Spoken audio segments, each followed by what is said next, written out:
Hi, this is Lori and Pratt. Let's imagine you're thinking of buying a house and there's an alternative out there. You could rent instead. Is it ever a good idea to rent instead of to buy? Well, in the past, this wasn't the case. Houses were considered a great investment. Most housing markets were increasing at a pretty good year-over-year rate. And so housing investment was considered a pretty great way to store your money over time and to allow it to grow in a reliable way. But in the United States, as well as other markets over the last few years, we've actually seen home prices go down. And so this raises a pretty obvious question. Should we rent or should we buy? So this video is meant to show some of those factors and how we can compare those and how they play into how the numbers play out over time. We focus strictly on financial issues here. Is it better from a financial point of view to rent or buy? And importantly, there are psychological issues as well. Sometimes owning your own home is psychologically important. That has a lot of value. Sometimes owning your home is psychologically negative because there's unexpected maintenance and other costs associated with your own home. So we're not taking those into account, kind of that psychological impact, but we will consider things like maintenance costs and homeowner association fees and all of those other financial factors. Okay, so in order to think about whether it's better to rent or buy, what I'm doing is, let's imagine I'm looking at two completely equivalent houses. Same street, same size of the house, same amenities, same features. The only difference between these two homes is that one is for sale and one is available for rent. And let's imagine that the house that's for sale is going for $175,000, which is about the median price of a house this year, and the equivalent rent is about $1,600 for a house that's, again, pretty much identical to that first house. Okay, so there's some pros and cons with renting or buying.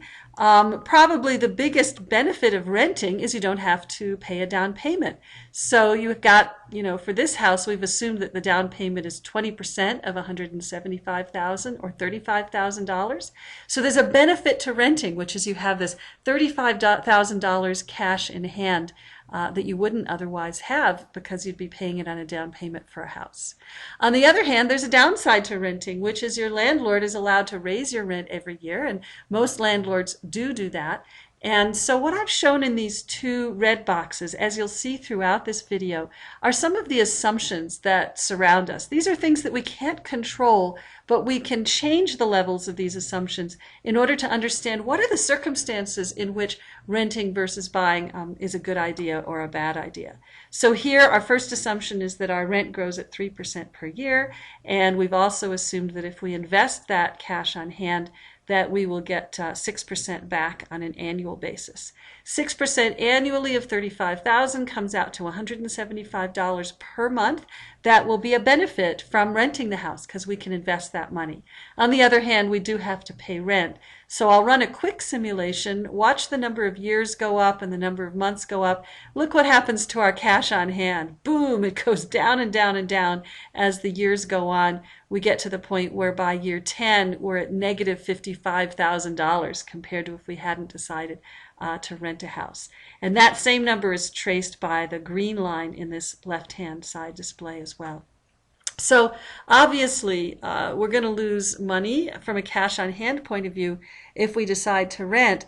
But the question here is whether you'd lose even more money if you decided to buy, and what are the circumstances in which that's true or that's not true. So let's take a look at a comparison model here. What this model does is it makes certain assumptions about your mortgage, and then it compares what's going to happen, what's that cash on hand from renting compared to buying, and then what's the net cash if you sold the house today. Well, how much you get from selling a house depends on a lot of assumptions. So let's look at a few of those red boxes again. So what are the assumptions we make? What are the things we can't usually control that are going to determine renting versus buying, how much money we will or won't make? The first factor here is our mortgage term. Let's assume we've got a 30-year fixed mortgage at 6% interest, And then another very important assumption here is how quickly the value of houses grow in my market. So if I can expect that my house will grow in value by 3% every year, and so if I hold on to it for 10 years, I can sell it for a higher amount than I paid for it, then that's a good thing, and will certainly add to the benefit of buying that house versus renting it.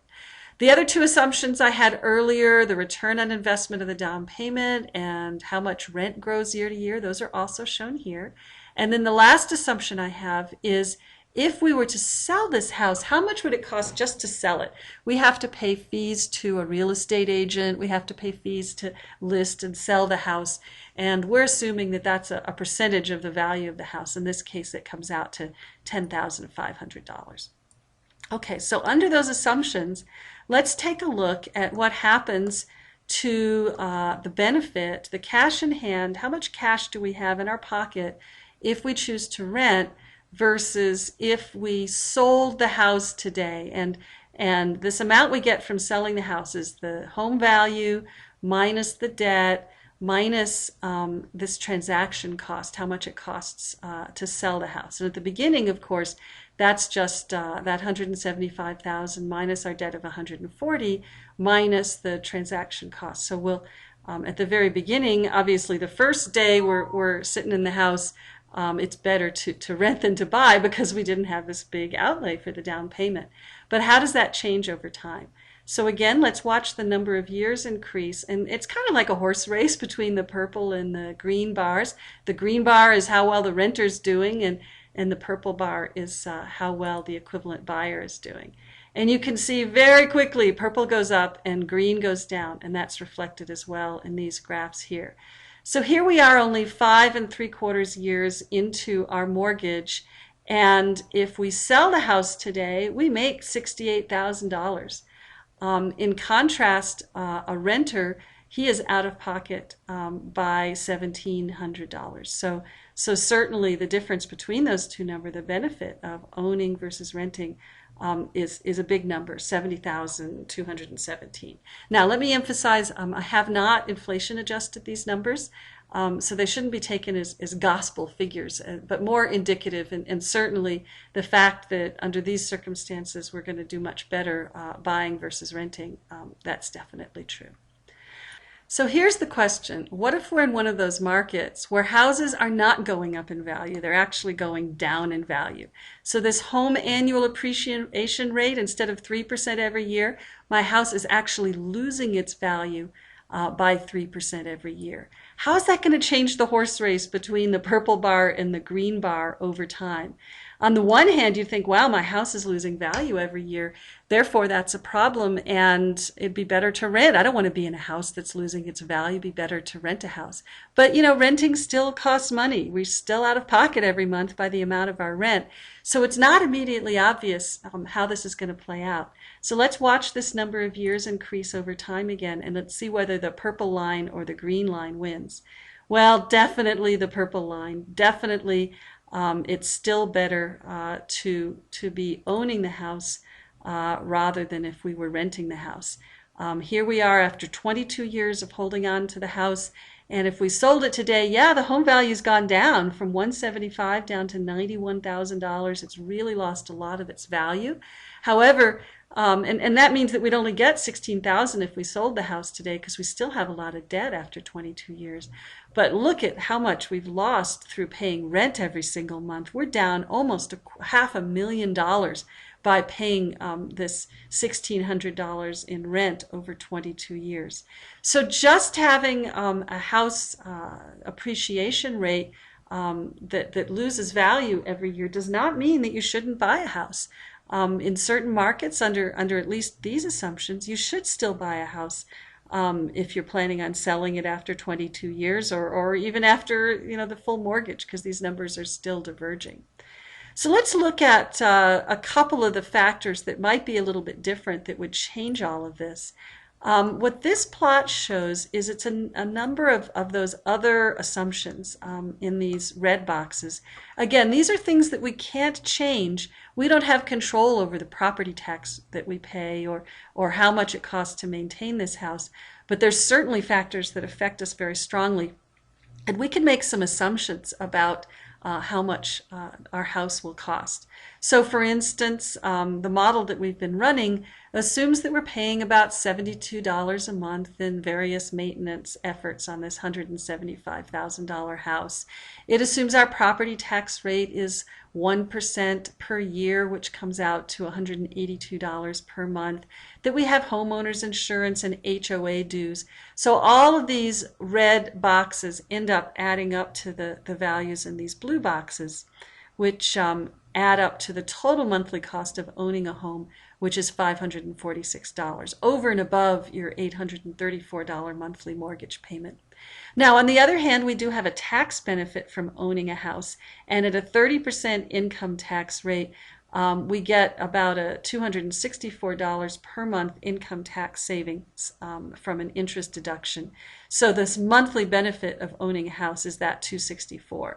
So if we look at the total monthly cash outflow that comes from buying a house, we really have to pay our mortgage, but we've got all these other factors we've got to pay as well, but then we get a little bit of money back. And really what that ends up costing is about $1,100 in this current scenario that we're paying every single month.